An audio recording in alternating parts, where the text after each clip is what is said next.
তুমুল দ্বন্দ্ব বেঁধে গেছে। ভোলানাথ দেখছে কি এ তো ঘোর বিপদ। দ্বন্দ্ব যখন লেগেছে তখন ছাড়াতে তো হবে, বিবাদ তো মীমাংসা করাতে হবে। মাকে ডেকেছে নারদ মহামুনি, ও মা শোন, আচ্ছা বলতো, আচ্ছা আচ্ছা তুই ভালো করে ভেবে বল, আচ্ছা মা ব্রাহ্মণের বামে কে থাকে? ব্রাহ্মণী। আচ্ছা আচ্ছা আচ্ছা ভিখারির বামে কে থাকে? ভিখারি। রাজার বামে কে থাকে? রানী। রানী, রাজরানী। তাহলে ভিখারি ভাবে ভিখারি থাকে, তুই মানছিস না? তাহলে মাগো তুই যখন স্বীকার করলি তাহলে তুই একবার ভেবে দেখ মা, ওই আমার ভোলা বাবা ভিখারি, ও মা তুই যে গো ভিখারি, আমার ভোলা বাবা ভিখারি, তুই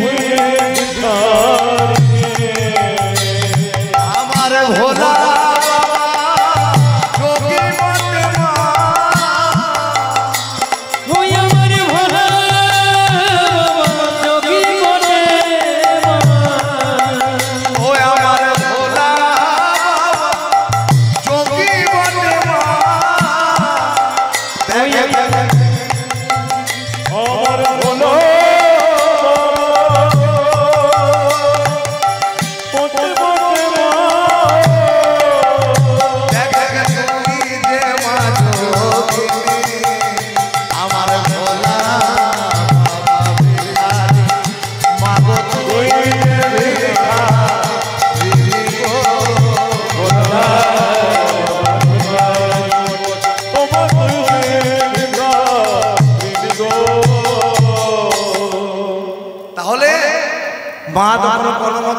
না, তখন বলছে মাগো আচ্ছা বলতো মা তোর অলংকারের কোনো প্রয়োজন আছে?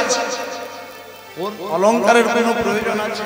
আচ্ছা মায়েদের সবচেয়ে দামি অলংকার কোনটি?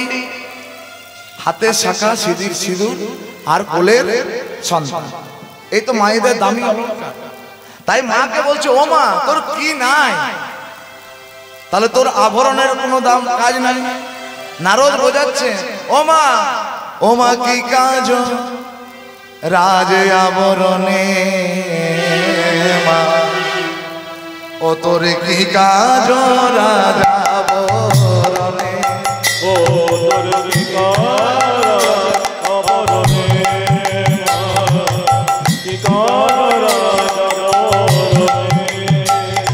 ও মা কি কাজ রাজ আবরণে,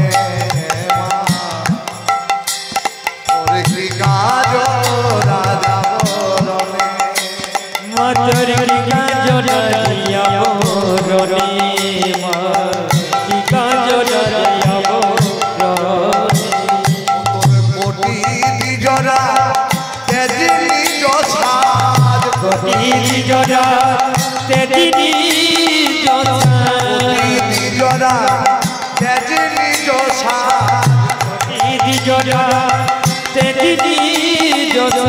বিরাজছে নবকিরণে, তোর কি কাজ আবরণে, তোর কি কাজ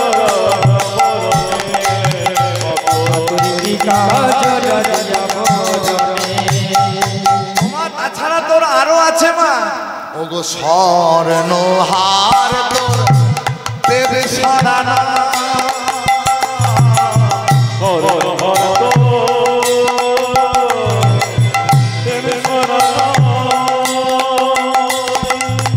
গজমতি হার দেবী গজানা, স্বর্ণহার তোর দেবে সারানা, গজমতির হার দেবে গজানা, আবার ব্রহ্মাদি দেবতা সহ পঞ্চান, ব্রহ্মাদি দেবতা সহ পঞ্চান, ব্রহ্মাদি দেবতা সহ পঞ্চান, লোটায় কি কাজ রাজা, ও মা কি কাজ রাজা,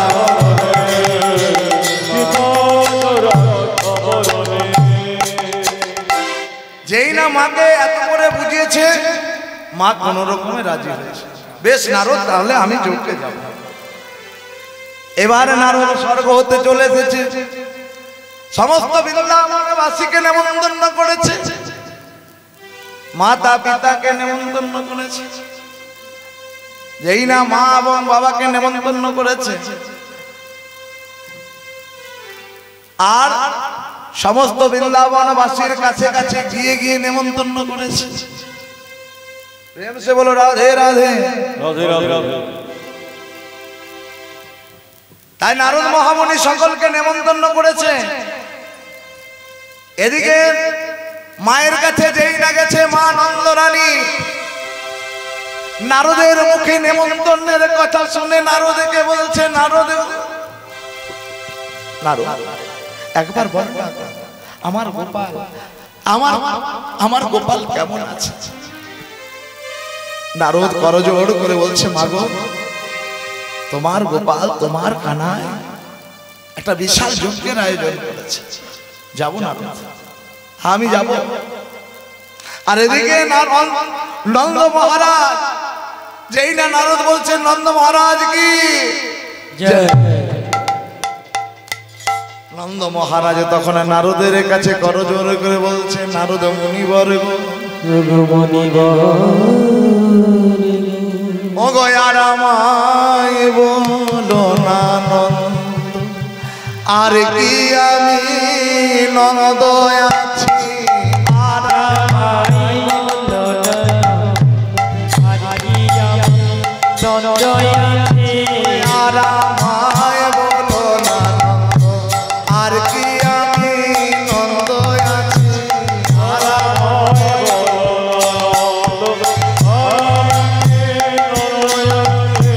প্রাণের গোপাল বিদায় দিয়ে অন্ধ হয়ে বসে আছে, প্রাণের গোপাল বিদায় দিয়ে অন্ধ হয়ে বসে আছে, আর আমায় বলো না। নন্দ মহারাজ বলছে, নারদ আর আমাকে নন্দ মহারাজ বলে ডেকে না, কারণ এখন আর আমাকে কেউ নন্দ মহারাজ বলে ডাকে না। তবে তুমি আমাকে নেমন্তন্ন করলে ভালোই হলো, আমরা সকলে যাব সেই প্রভাস যজ্ঞে। তাই নারদ মহামুনির একটা আনন্দ হয়েছে। আর এদিকে বজের বজমনা সকলকে বলেছে, সকলে রাজি হয়ে গেছে যাবার জন্য, সকলে প্রস্তুত। আর এদিকে যখনই শ্রীমতী রাধারানীকে বলেছে, যখন শ্রীমতী রাধারানীর সংবাদটি পেয়েছে, তখন আনন্দে আত্মহারা। সে ললিতা বিশাখা চম্পকলতা সকলেকে সঙ্গে করে বলছে, আমিও চলে যাব প্রভাসের তীরে। তাই রাধারানী আমার সাজসজ্জা করছে যাবার জন্য। আর এমন সময় কি হলো মা জানেন, ওই ললিত জটিলা এবং কুটিলা, কুটিলা এসে রাধারানীকে বলছে, বৌদি তুমি কোথায় চলেছ? জটিলা বলছে, হ্যাঁ মা তুই কোথায় যাবি? রাধারানী বলছে, মা কানাই আমার প্রাণ বধুয়া প্রভাসের তীরে যজ্ঞ করছে, আমি সেখানেই চলেছি। কি এত বড় তো সাহস, আমার সামনে কিনা তুই বলিস আমার প্রাণ বধুয়া যজ্ঞ করছে? হ্যাঁ আমি সেখানে যাব, আমি এক্ষুনি ডেকে নিয়ে আসছি আমার ছেলে সেই আয়ানকে। আয়ান এসে রাধারানীর কাছে দাঁড়িয়েছে, রাধে তোমার এত সাহস, তুমি আমাকে ছেড়ে দিয়ে চলে যাচ্ছ কৃষ্ণের কাছে যজ্ঞে? আমি যেতে দেব না। আয়ান যেই না বারবার করে বাধা দিয়েছে, যেই না বারবার করে বাধা দিয়েছে, শ্রীমতী রাধারানী তখন বলছে, ওগো স্বামী গো, পূর্ব প্রতিশ্রুতি ছিল বলে এতদিন তোমার সঙ্গে আমি থাকলাম, কিন্তু কথা দেওয়া তো ছিল স্বামী, যেদিন আমার প্রাণ গোবিন্দ প্রভাস তীরে যজ্ঞ করবে সেদিন তুমি আর আমাকে রাখতে পারবে না। তবে আমার মনে হয় তুমি আমাকে এখনো চিনতে পারো না। মাগো আয়ান প্রত্যেক দিন কালী পূজা করত, মায়ের পূজারী ছিল, মায়ের ভক্ত ছিল। তাই শ্রীমতী রাধারানী যেই না আজ দাঁড়িয়েছে বাধা দিয়ে, অমনি আজ করেছে কি রাধারানী তখন আমার কালী মূর্তি ধারণ করিল।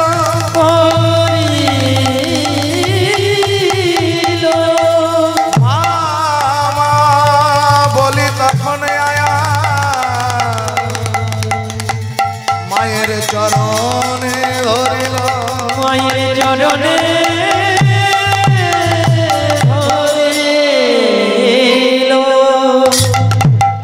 মায়ের চরণ খানি ধরেছে। অর্থাৎ রাধারানী আমার 10 মহাবিদ্যা রূপ দর্শন করালেন আয়ানকে, কখনো কালী, কখনো ভৈরবী, কখনো ছিন্নমস্তা, কখনো বগলা। আজ যেই না রূপ দর্শন করেছে আয়ান তখন কর জোড়ে আজ সেই কালী মূর্তি দর্শন করে মা মা বলে ডাকতে লেগেছে। জয় মা, জয় মা।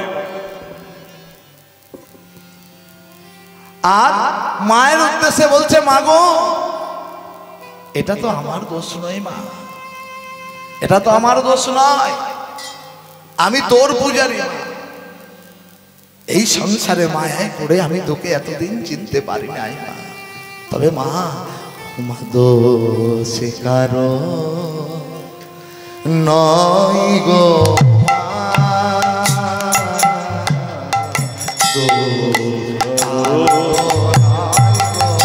মা,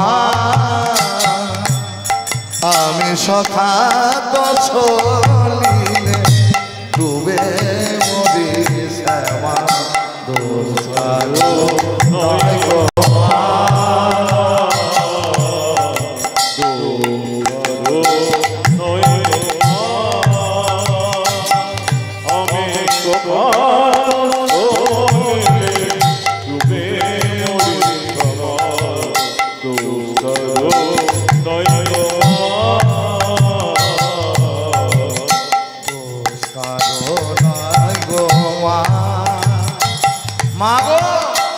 ধর্ম ধর্ম সব উদণ্ড সর,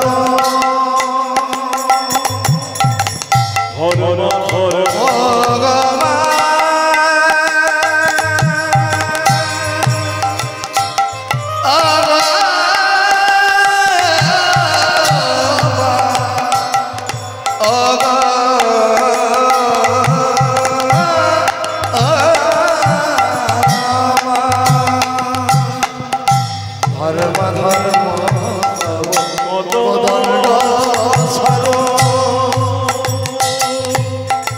পূর্ণ তীর্থ মাঝে আমি কাটিলাম গো, ধর্ম ধর্ম মত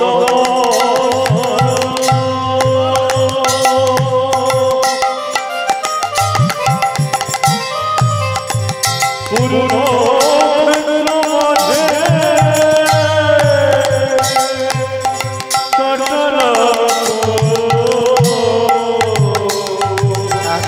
সে কূপে বেরোলো কালের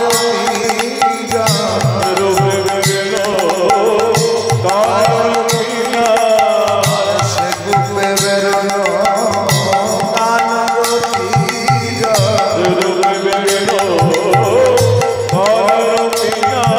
এই রতে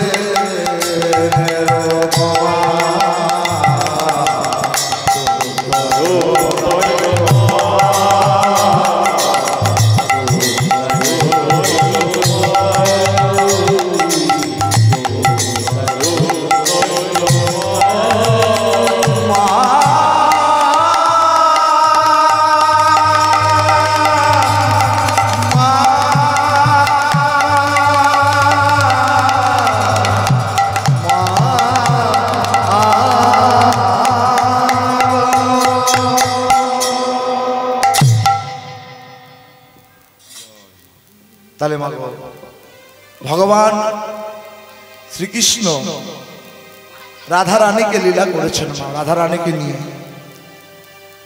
এই যে আয়ান রাধারানীকে নিজ স্ত্রী রূপে পেয়েছে, এর জন্য কঠোর তপস্যা করেছিল।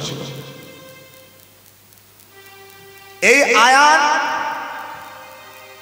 10,000 বছর বিষ্ণু আরাধনা করেছিল। পূর্বজন্মে 10,000 বছর ধরে বিষ্ণু আরাধনা করলো। আরাধনা করার পরে বিষ্ণু সন্তুষ্ট হয়েছিল। বলো সুতপা, বলো তুমি কি বর চাও? সেদিন বলেছিল, প্রভু যদি কিছু বর দেবে জগত গোসাই, তোমার লক্ষ্মীকে যেন আমি গৃহিণী রূপে পাই। নারায়ণ মনে মনে চিন্তা করছে, ওরে তুই চাইলি তো এমন চাইলি, আমার লক্ষ্মীকে চাইলি, কিন্তু তুই তো জানিস না আমার লক্ষ্মী বড়ই চঞ্চল, এক জায়গায় থাকতে পারে না। তাই তখন কি করলো মা জানেন? নিজের অঙ্গ থেকে কথা দিলেন, ভক্তা দিলেন, গোবিন্দ কথা দিলেন, ঠিক আছে যে বর মাগিলে সুতপা সেই বর পাবে, শুধু আমার বরতে তুমি ক্লীব হইবে। এ যুগে নয়, আগত দাপর যুগে তুমি আয়ান রূপে জন্মগ্রহণ করবে। তুমি হবে না পুরুষ না প্রকৃতি, স্ত্রী বা পুরুষ, তুমি তার মধ্যেখানে হবে, ক্লীব লিঙ্গ রূপে জন্মগ্রহণ করবে তুমি। আর নারায়ণ তখন নিজের অঙ্গ থেকে সৃষ্টি করলেন রাধাকে। রাধারানী কোন নারী সত্তা নয়, না প্রভুরই অঙ্গ মাত্র, যাকে পাঠিয়ে দিলেন আয়ানের ধরনী রূপে। আর কথা দিলেন যে 100 বছর পরে যখন আমি প্রভাসের তীরে যজ্ঞ করব, তখন তোমার কাছে আর থাকবে না, সেদিন আমার কাছে চলে যাবে। তাই রাধারানী আজ আর বাধা মানলেন না। রাধারানী আজ চলে যাচ্ছে কোথায়? না প্রভাস তীরে। তাই রাধারানী প্রভাসের তীরে চলে যাচ্ছে যজ্ঞে। আনন্দ আর ধরে না, আনন্দের সীমা নাই। আর এদিকে ভগবান শ্রীকৃষ্ণ প্রভাসের তীরে যজ্ঞ করবে বলে বিশাল যজ্ঞের আয়োজন করেছে। বিশ্বকর্মা দিয়ে যজ্ঞ কুণ্ড নির্মাণ করিয়েছে, তাতে 4টি দ্বার রয়েছে।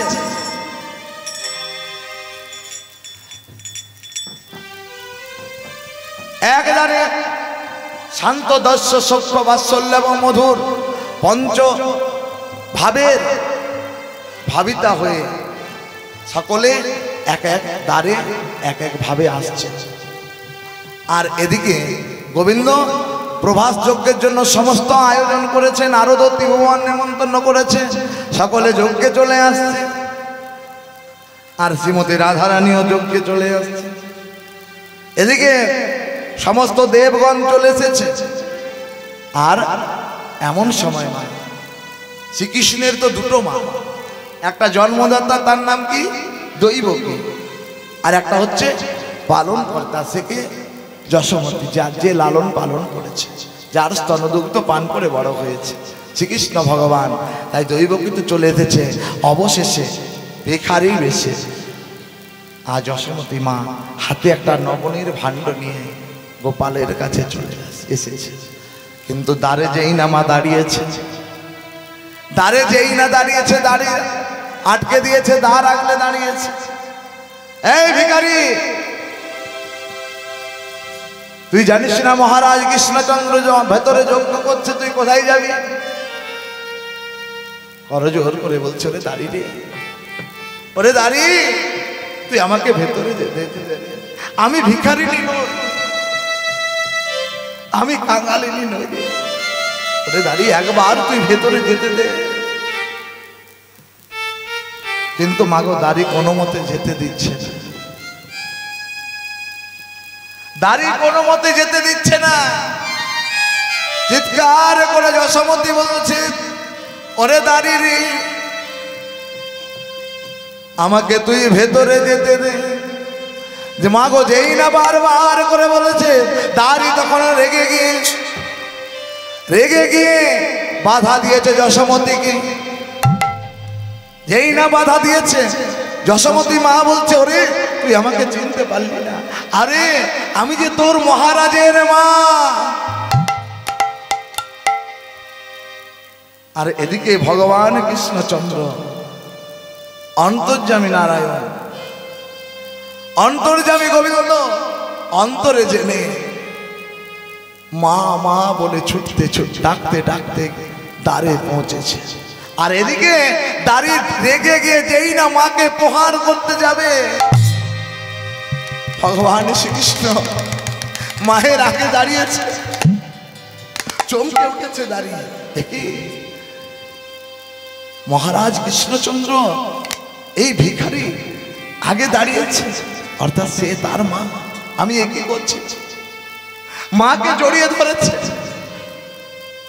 আর যশোমতী আজ গোপাল গোপাল বলি মাতা,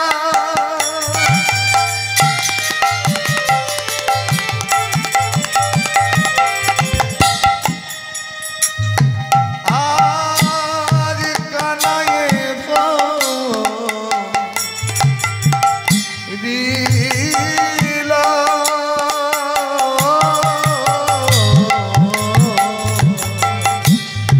গোপাল গোপাল বলে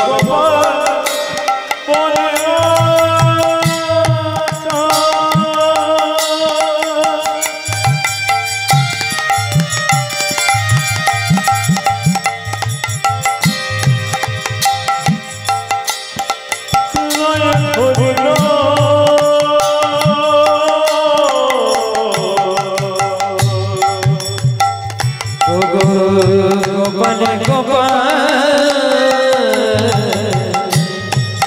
বলি মাতা,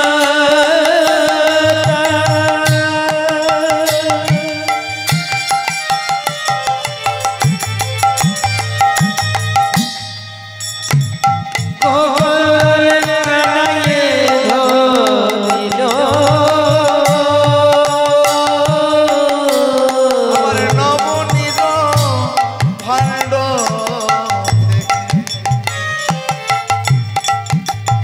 গোপালে খাওয়াতে লাগিল,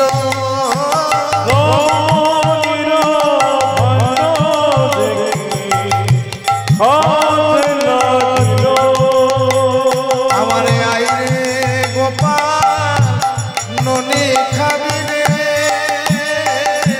ওরে আইরে গোপাল ননি খাবি রে,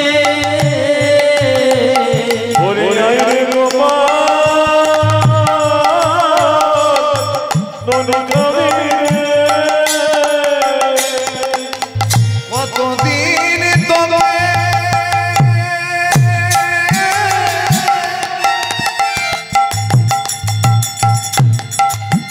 ওই আমি খাওয়াইনি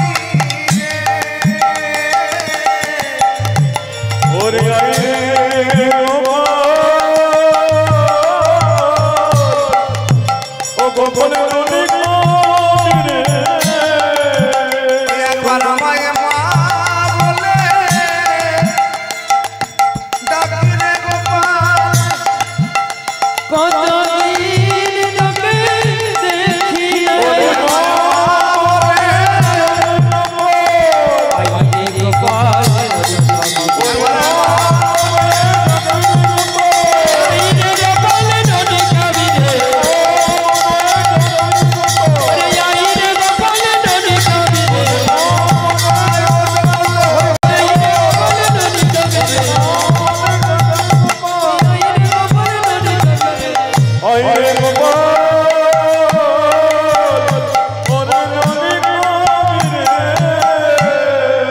মাগো তারা দেশে তার দেশে দাঁড়িয়েছিল মা যশোমতী মা, মাকে জড়িয়ে ধরে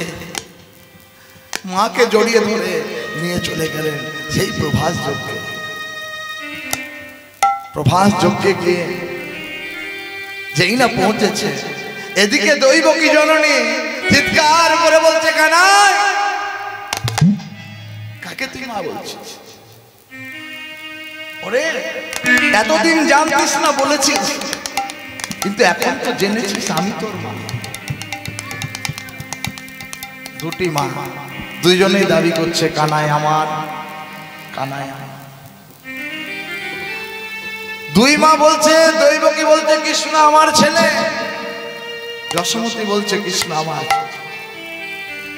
নারদ মহামুনি বলছে, মাগো আমি পরীক্ষা করে দিতে পারি না, না পরীক্ষাটি কেমন ভাবে হবে না যার স্তনদুগ্ধ গোপালের মুখে পড়বে না কৃষ্ণের বদনে পড়বে প্রমাণ হবে মা সেই গোপালের মা।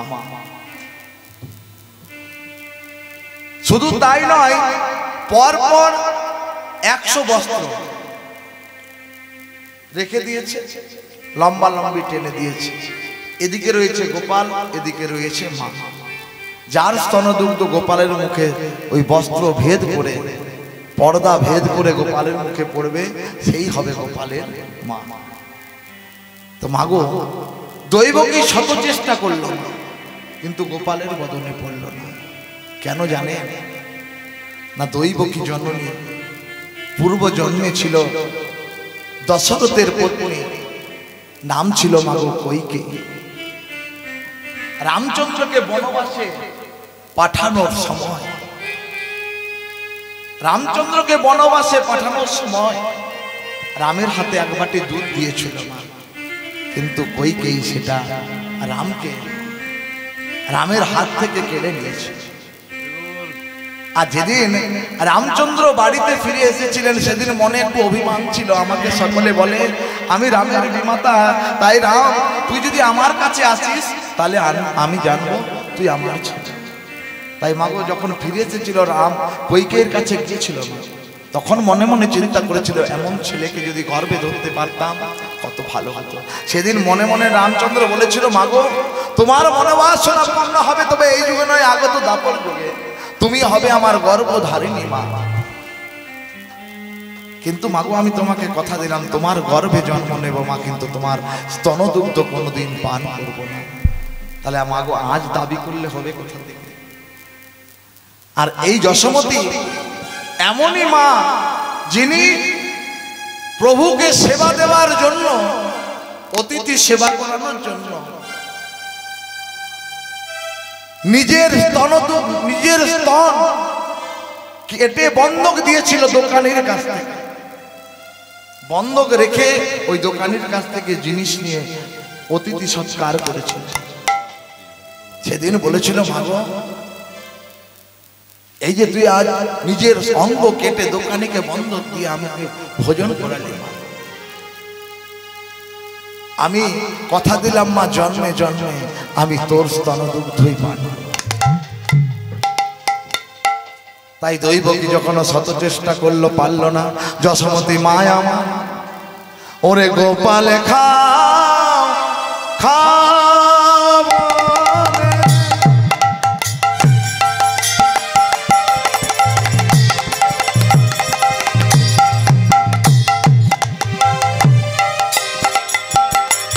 মাতা পয় ধর দিল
যশোমতী মা যেই না গোপাল খাও খাও বলে স্তনদুগ্ধ দিয়েছে, হত পর্দা ভেদ করে কৃষ্ণের বদনে পড়েছে।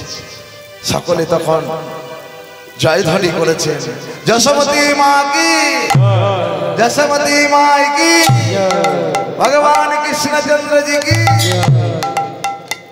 সকলে জয়ধ্বনি করেছে, দ্বন্দ্ব মিটে গেছে।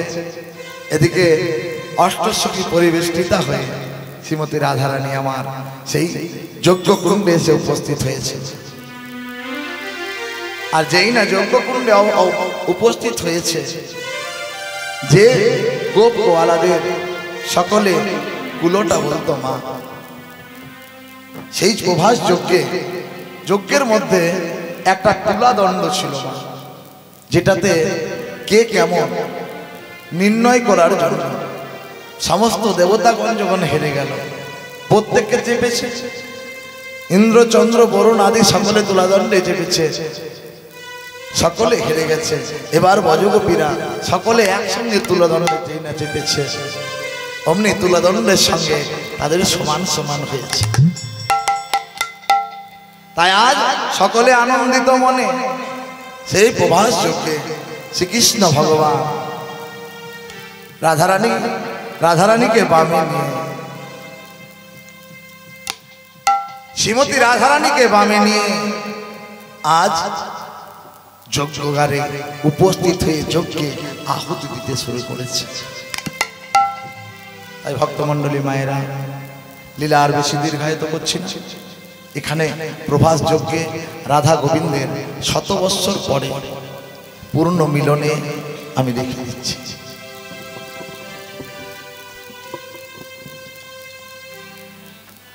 তাই মাগো শ্রীকৃষ্ণ ভগবান ওই যজ্ঞাগারে রাধারানীকে বামে নিয়ে যজ্ঞকুণ্ডের মধ্যে, হরে কৃষ্ণ, যজ্ঞকুণ্ডের মধ্যে যুগলে মিল দাঁড়িয়ে যুগলে যজ্ঞে যেই না পূর্ণাহুতি দিতে শুরু করেছে। আর তখন সকলে আনন্দিত হয়ে শ্রীকৃষ্ণ ভগবান ও রাধারানীর একসঙ্গে জয়গান করছেন, রাধারানী কি, শ্রীকৃষ্ণ ভগবান কৃষ্ণচন্দ্র কি, কৃষ্ণচন্দ্র কি। সকলে আনন্দিত হয়ে রাধারানী ও ভগবানের পূর্ণ মিলনের আনন্দে আনন্দিত হয়ে মিলন দর্শন করছে। তাই সকলে একটু নাম করবো মা, সকলে করতালি দিয়ে একটু নাম করেন। আর রাধা কৃষ্ণের যুগল মন্ত্রে গান করবো, ও গো জয় রাধে জয় রাধে জয় রাধে বলো রাধে রাধে জয় রাধে জয় রাধে জয় রাধে বলো রাধে রাধে জয় রাধে জয় রাধে জয় রাধে বলো রাধে রাধে জয় রাধে জয় রাধে জয় রাধে শ্রীকৃষ্ণ গোবিন্দ হরে মুরারে হে নাথ নারায়ণ বাসুদেব। কৃষ্ণ গোবিন্দ হরে মুরারি হে নাথ নারায়ণ বাসুদেব। কৃষ্ণ গোবিন্দ হরে মুরারে হে নাথ নারায়ণ বাসুদেব। কৃষ্ণ হরে